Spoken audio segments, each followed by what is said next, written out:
Студия Анна Князева. Здравствуйте. Первый торговый день после праздников на российской бирже прошел под знаком покупок. Индекс РТС превысил 1100 пунктов. Основные покупки отмечались в акциях АФК «Система». Бумаги прибавили больше 13%. 3% плюсом отличился «Лукойл». На 2,6% подорожали акции Сбербанка, который увеличил в 1,5 раза свою прибыль в период с января по апрель. Она составила 207 миллиардов рублей. Негативно провели торги бумаги «Новатэк», а Норникель что может связаться. Корпоративные новости продолжают оказывать влияние на курс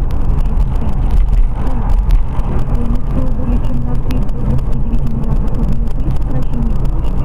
Но бумага АФК «Система» усилился после возвращения своего искового снятия важных компаний, кстати, подтвердила готовность наказать незаконность предъявленных претензий.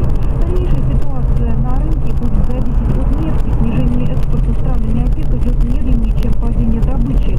По оценкам аналитиков, в то время как добыча сократилась на 1,4 миллиона баррелей в день, экспорт сократился менее чем на 1 миллион. На конец мая, как известно, назначена встреча для решения вопроса о пролонгации соглашения ОПЕК по поводу сокращения добычи на вторую половину года.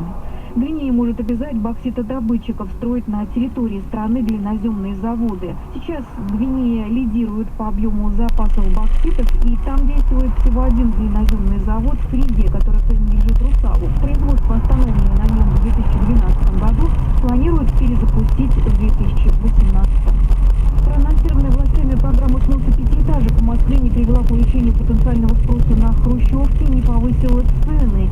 Вместе с тем эксперт, опрошенный в ТАСС, считает это лишь временной стабильностью.